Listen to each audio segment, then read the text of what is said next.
E3.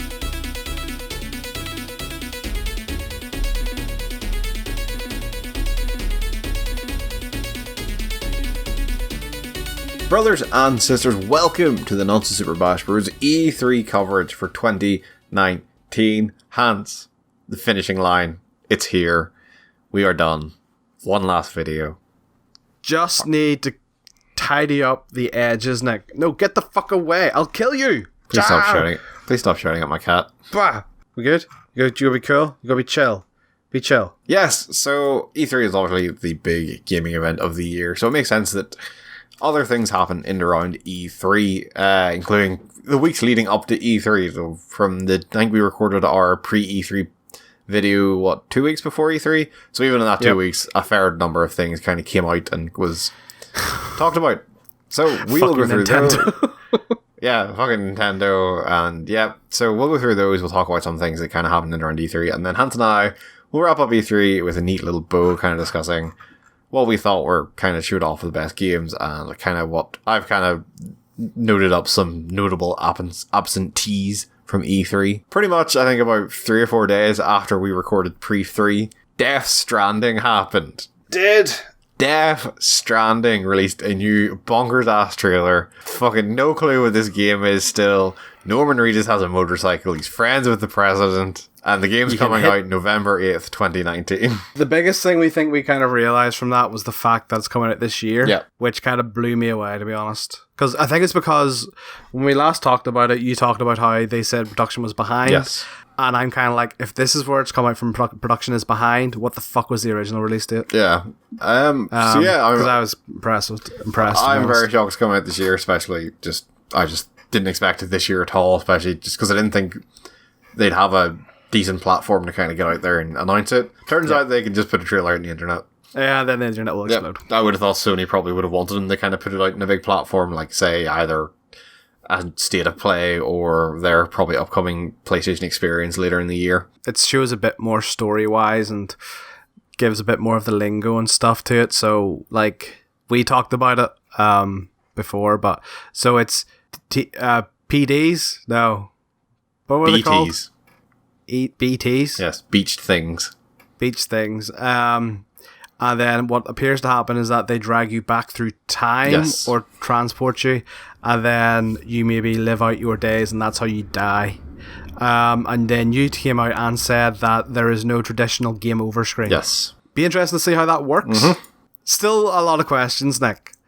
But at least we can see what the overall gameplay definitely is. There's some platforming. And then also some third-person shooting to an extent. But Hans, you're missing out the most important detail out of this reveal. And that is, Nick. In the collector's edition of Death Stranding comes an actual model of the baby case with a baby inside. So also in the lead up to E3 was the announcement of the new Call of Duty, Hans. The soft reboot of Modern Warfare. So they kind of said this would be kind of a soft reboot of Modern Warfare, keeping the same sort of... I believe their exact terms were, it's hard to tell goods. They got to the point where they felt like it was hard to tell a gripping and gritty story in the world they had kind of left the Modern Warfare state in, because like about 8 billion nukes had went off in that fucking story. So they're kind of rebooting the Modern Warfare series, bring it into like current times, considering like the first Modern Warfare game came out in 11 years ago. And yeah, it seems interesting. I think it's weird. It's a weird step to take. But I can see why because I feel like you could have called this anything else, but I can see why they've probably kept the Modern Warfare naming just because it's got name value. I just, at this point, in my opinion, modern war shooters, military shooters are just kind of a done thing. They're like they are similar to sports games now. They have their audience and they will make enough every year that they can kind of keep justifying making a new one. But for me, I just have zero interest in this. They announced there would be no season pass for this, with the first Call of Duty game that wouldn't have a season pass and would have kind of like no traditional DLC. They said all post-launch content will be free, and potentially they'll probably lean on the same model that Fortnite uses again with the like battle pass stuff. THQ Nordic Hans announced 3 games. And it's just the weirdest fucking collection of games. Nick, what are those games? Hans, SpongeBob SquarePants, Battle of Bikini Bottom Rehydrated. You're right there, no. This is what happens whenever remakes and remasters get out of hand, Nick. Yeah. They also announced Darksiders Genesis. Is this a new one or a prequel? So this seems like it's a kind of a spin-off type thing. It's like an isometric Diablo-style game. Oh, right, okay. Which introduces the final horseman who hasn't been in one of the mainline games yet, Strife, which makes sense because he's like a gunslinger-type character. And the final game THQ Nordic announced was Destroy All Humans, Hans. They're doing a complete remake of the first game, similar in the vein the comparison I made was the Shadow of Colossus remake. So I think it's going to be more or less the same game, just kind of rebuilt from the ground up. Here we go, Hans. Kind of, I would say, the biggest thing pre-E3 was the Pokemon Sword and Shield Direct. It was. So this is kind of the first big showing off of Pokemon Sword and Shield. They did kind of one trailer for it, which kind of showed off a little bit of things, but this definitely showed off a lot more of the actual gameplay side of things. Nick, take me through the highlights, the big bullet points. So I think this probably looks like it's using the exact same engine as the Let's Go games, dude, but I also thought this looked a lot better than those. It definitely seems to be more, not mature looking, less chibi. Less smooth would be a good word for it. Like a lot of the textures and stuff in Let's Go were very much rounded and kind of... Yeah, like rounded and kind of flat colors and stuff. This looks a lot more detailed and shaded a lot better. Yeah, I think I would say maybe it's just because Let's Go was kind of, even if you look at the advertising for it, was more of a child-friendly like an entry point, game. Yeah, like an entry point to the series. Yeah. Whereas this is kind of aimed at core Pokemon fans. I love the look of it. It's gorgeous. It's the best looking Pokemon game ever, hands down. Even the design of the world is fucking amazing. They showed off old and new Pokemon in the trailer, so there is Pokemon from older generations in the game as part of the Pokédex. Pokemon are in the overworld, similar to how Let's Go did it. Love that. I absolutely adore that. Makes the world look far more like alive and cuts out the randomness. It's really cool. The big new mechanic for this one, similar to say the Mega Evolutions or the Z moves from previous generations, is Dynamaxing Hans. Giant fucking Pokemon. I am not sold on this, Nick. Yes, I agree. I think this is cheap. Yeah, I was going to say lazy work. Like, compared to something like the Megas or the Z moves, I think this is very lackluster would be the best term for it. Yeah. I think it's just, like, literally, the Pokemon just become big and it changes their stats. Like, they say, they sort of like, oh, it's more strategic. And, like, maybe, yes, it'll feel different when you're playing it because you're, like, only big for, like, 3 turns or something. Yeah. So maybe, yes, it'll feel different when you're playing it, especially when you're facing someone who uses it. But I really enjoyed Mega Evolutions. That has been my favourite change to the series in God knows how long. Z-Moves I was kind of meh on, but I do love Mega Evolutions, so I kind of wish they had kept that going. So there's a couple of things in and around the Dynamax Pokemon. They also have these ideas of max raid battles, where kind of 3 or more trainers online can work together to take down one giant Dynamax Pokemon. That's pretty cool. It's kind of similar to how Pokemon Go works gym battles, isn't it? Yeah. They go through some of the new Pokemon. They only announced, I believe, 3 new Pokemon for this, and hence the highlight has got to be my boy Wooloo, the sheep Pokemon. Well, no, there was 4. 4 plus an evolution to 1. Well, I'm sorry, I wasn't counting the legendaries. Then it's actually 6. So yeah, maybe. the flower one and its evolution. Goiliver or whatever it was called. Your boy Wooloo. The Raven guy. I actually love the design of that. And then Crocjaw. Oh, yeah. Him. And then, your 2 legends. So I think the designs of these are actually quite good.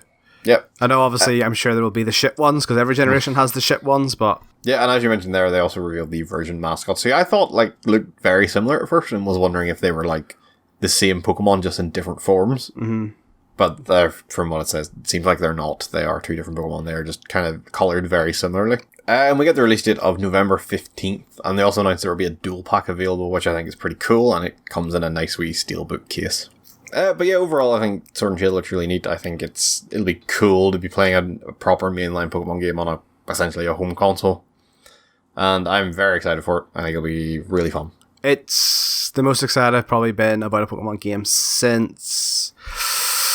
Oh, flip. Maybe Black and White. And that's it for the Pokemon stuff. The next thing I think was kind of the big thing. You probably don't believe so, but I do. Google Stadia had their first big kind of reveal and was talking about actual pricing and games coming to the system. Nick, I'm a professional, I'll have you know. So I will 100% act like a professional as we talk about this. Nick, how did Google Stadia go? So they announced this would be the first. I'm so bored. No, I'm joking. Go ahead. So they announced this would be the first of many like Stadia Connect. So I imagine this is probably going to be a regular thing, kind of like Nintendo Directs. Mm-hmm. They announced it will be launching this November. So before you go, was it a conference of sorts or was it just a video message? It was like a pre-ray. It was just a video that they kind of put out. Okay. They announced kind of marking their intention. I think was probably a good way of putting this. With they kind of actually said, "Oh yeah, we are like going to announce new games here," and they announced Larian Studios' new game, the makers of Original Sin 1 and 2. And they're making the new Baldur's Gate game. Are we starting to look at certain things that are Stadia exclusive? No, I don't believe this is, because I think this is out in Steam and all, and this was also kind of mentioned in the PC gaming show that was later on. Uh-huh. But no, I don't believe anything at the minute is announced as Stadia exclusive. Maybe in the future, I don't know. But I don't believe anything here is Stadia exclusive. I think all these things they said would be launching on Stadia. Mm-hmm. But I don't think by any stretch of the imagination these things are going to be exclusive to Stadia. So they got into some of the specs of it and said to get what they're claiming is 4K 60 FPS gaming streams, you would need around 35 megabits per second, which equates to, if my math is correct, just above 4 megabytes per second downloading. That is fiber optic. Pretty much levels, isn't it? It's not. So, but they did say that is for 4K 60 FPS, and then you'll get varying qualities all the way down to, they believe their minimum would be 10 megabits per second to get about a 720p stream, which is just over 1 megabyte per second download. So most broadbands, pretty much as long as you don't have dial-up, you should be good. So another game they announced to come to Stadia is Mortal Kombat 11. Which I think is very smart, because fighting games are always going to be kind of your true test of how well latency handles on any system. They really keep pushing the Stadia controller, and I wasn't sure if this was just because they want to sell them, or if there's maybe some sort of extra technology in that controller that helps with the latency. We get a quick sizzle reel announcing some new games coming to this, so all these games were kind of showing off over E3. Ghost Recon's Breakpoint's coming, a new game from the Sexy Brutal team called Guilt. Oh, did you ever play that? No, I did not. Was a really fun game. Loved it. Co-op physics puzzle game called Get Packed is coming to Stadia. What? Don't know, for some reason when you said get, I was like, just expecting to say get fucked, and I'd be like, I would so play a game called Get Fucked, and that'd be amazing. They also announced The Division 2 is coming to Stadia. And then, Hans, we discussed before about Matt Booty at one of the other conferences, yes. Microsoft, I believe. Continuing the theme of great names at this E3, John Justice comes out to talk about Stadia prices. What is going on this year? Fucking Booty, Bowser, Justice, Jesus Christ. So he announces there will be a premium subscription of Stadia, which will be kind of how you get the 4K 60 FPS, otherwise it'll kind of be capped at 1080. To be fair, people will play for, 1080 is not that bad. That is kind of what we consider standard now. Yeah, so the Stadia Pro, as they're calling it, is $9 or $10 US a month. They also announced that there will be a Founders Edition for Stadia, which is available for pre-order now. So it comes with 3 months access to Stadia Pro for you and a friend. Mm-hmm. First access to Stadia, which one of their key selling points is so you can get in early and claim your name. So basically, because you need to get your username in, yeah. Yeah. So that comes with the first access Stadia. Also comes with a Chromecast Ultra, which will allow the 4K streaming on like your TVs and stuff. Yes. And a limited edition colored controller. Does that £10 a month include the games, or is that just for the ability to stream the games? They kind of discuss this a little bit later on, but this is kind of where I got confused was they didn't mention at all if your subscription to Stadia, which I think is required regardless. Mm-hmm. So I think there's a lower tier subscription for just base access without the 4K stuff. There's that, but then there's also, you do buy games on this, like they will be selling games, like probably new games on this, but they didn't mention that if this subscription comes with certain games on it as well, which I thought was probably the biggest omission from this conference. So that's what I would be worried about. Like if I'm buying, it would be like, I'm paying £10 for my Origin access, but that's just allowing me on Origin Access. Yeah. That's not actually allowing me the games on Origin Access. Yeah, it's weird. You know, so like 10, like don't get me wrong, if it's £10 for the actual streaming ability and then like an extra $5 for game access, £15 is still not bad. See, I think my thought behind it is new games. I think you're still gonna have to buy on Stadia. Like I think stuff like Breakpoint and all when it comes out, well, you'll have to buy that on Stadia regardless of what tier you're on. Yeah. But I think that maybe part of the tier is some of these older games like a Game Pass system or a EA access thing. Yeah, I would hope so, because it seems like if you're not, then you're trying to sell people a lot of old games that they have probably played elsewhere already. So they announced the price of this Founders Edition will be $129. I believe that equates to, as I looked up the other day in work, £120. So they kind of mapped it up saying between like the Chromecast Ultra, all the Destiny stuff, the controller, 3 months of Stadia Pro, it's roughly over $300 worth of value. We get a second Sizzle Rail Hands. Oh, flip. The notable things in here are Tomb Raider, we have Dragon Ball Xenoverse 2, we have Trials, we have The Crew, and Hands. Football Manager coming to Stadia. You know the way you were like, oh man, this will really help test the latency? I just don't think Football Manager will I mean, do like, that. to be fair, like, Football Manager is a very CPU intensive game, and having it run on fucking Google's data servers, loading is going to be like that. It's going to be so quick. And yeah, that's it. They kind of close out on that. I still have a lot of questions about Stadia and kind of how the ins and outs of it are going to work, but provided they've kind of announced that these will be regular things, I think I'm willing to say this is a good first showing. So when's the launch date? November. But yeah, I think overall, like, I'm interested in Stadia. I'm not jumping to buy the Founders. I know a guy in work who has bought the Founders Edition. Nerd. Does he listen to the channel? I think he has once or twice, yes. And I'll just maybe cut that. Just in case. I'm not jumping to buy the Founders Edition yet. Maybe 1 or 2 connects down the line, I will look into it. But at the minute, I'm kind of happy enough to wait and see kind of how this all plays out. So the next big thing, usually they do their own kind of press conference, but this year they mix it up a bit with the format, is EA Hands. Electronic Arts. Yep. So what they did this year was kind of like a big 3-hour long show, kind of similar to kind of how GameSpot and IGN do their stage shows throughout E3. Yeah. Where they just kind of rotating in different games, developers to kind of sit and talk about the games and show off some gameplay. Starting off Hands with Star Wars Jedi Fallen Order. Yep. Putting their best foot forward. Yep. So this is our first good look at the gameplay of Jedi Fallen Order. It kind of looks like a third-person adventure game. I got a lot of Uncharted vibes from it.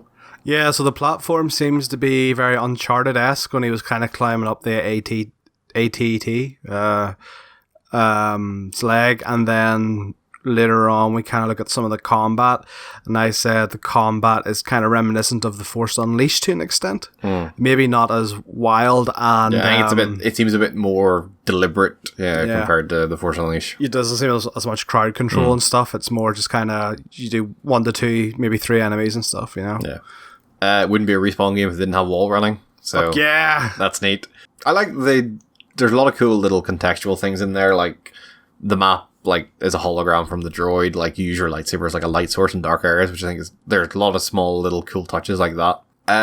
Which again I think ties into kind of it being very Uncharted-esque, because it was always very good at those wee contextual things, like you know, it would like your walking animation would change depending on the height of water and stuff like that. The force powers look really cool. They only show off 1 or 2 of them here, so you've got your usual force push, force pull.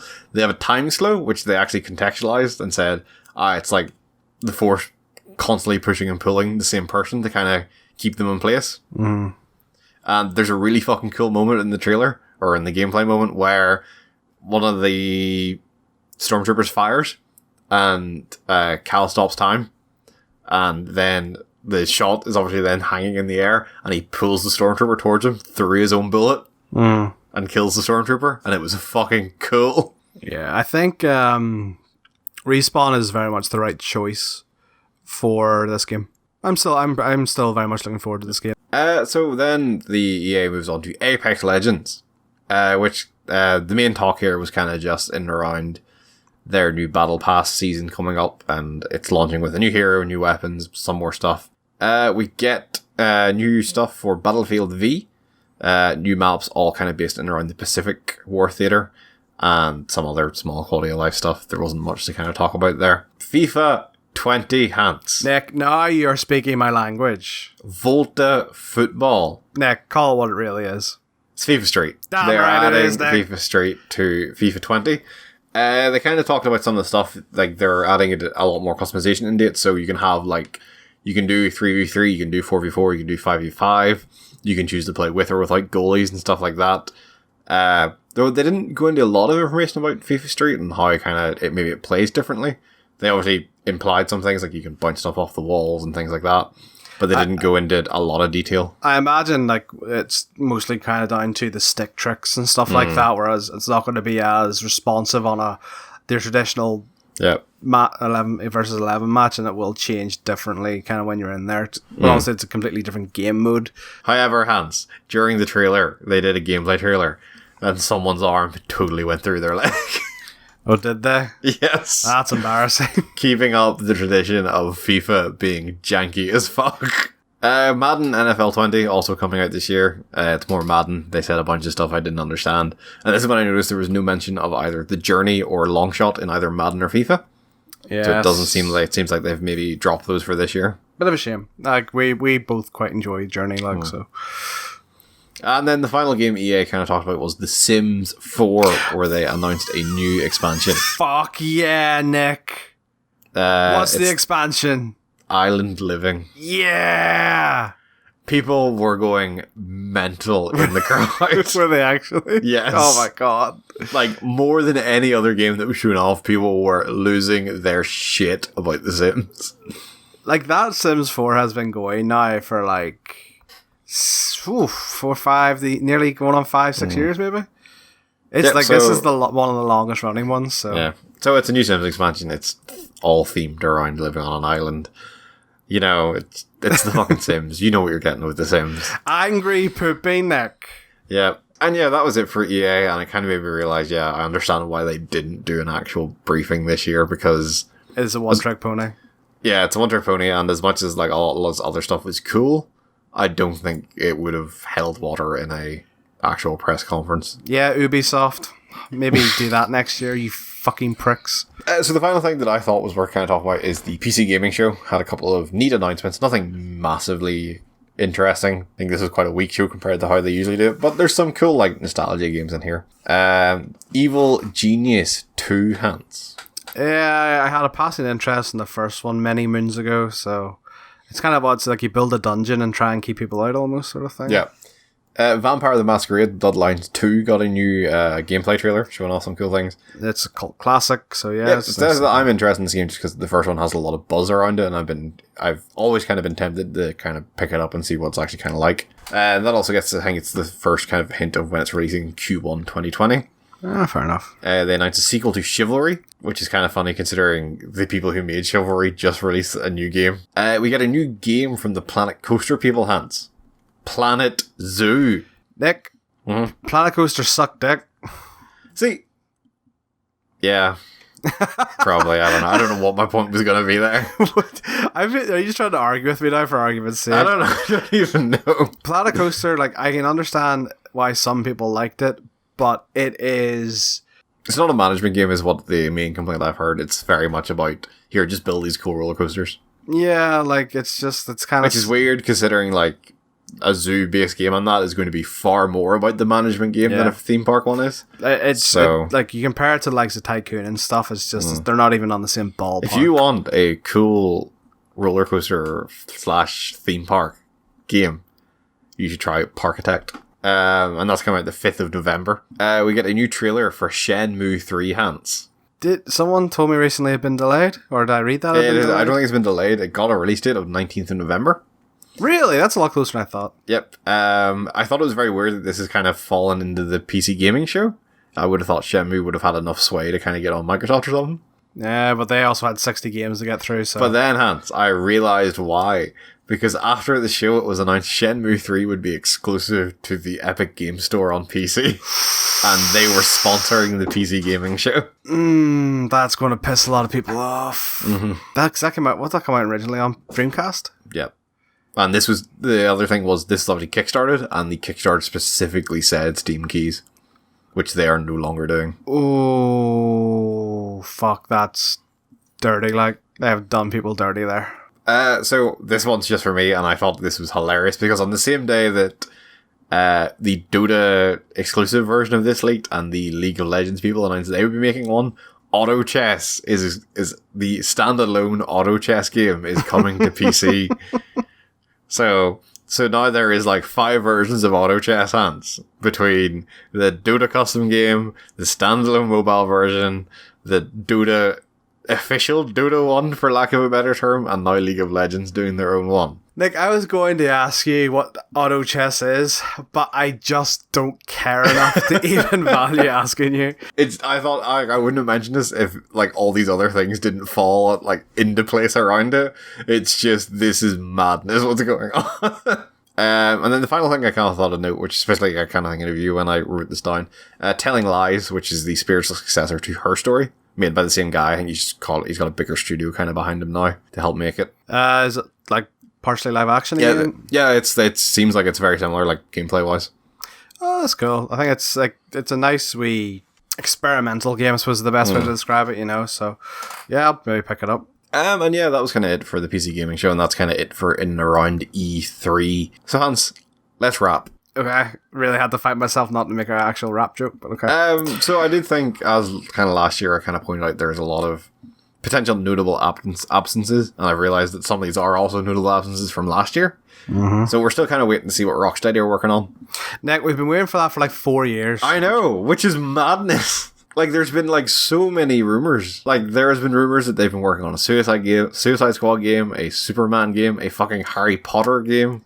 No matter what they announce next, it's just not gonna live up to hype. So 3 of these are actually Warner Brothers, like, published game, like, studios. Mm-hmm. Which I thought was very strange, because the only thing they kind of have out of the minute is Mortal Kombat 11.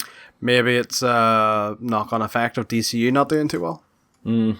So the other one is Monolith, the guys who make the Middle-earth games. I was kind of shocked that we haven't really heard of what they're doing next. If it's going to be another Middle-earth game, it's going to be something else. Warner Brothers Montreal, who made Arkham Origins and a add-on for Arkham Knight, they're rumored to be working on a Court of Owls game.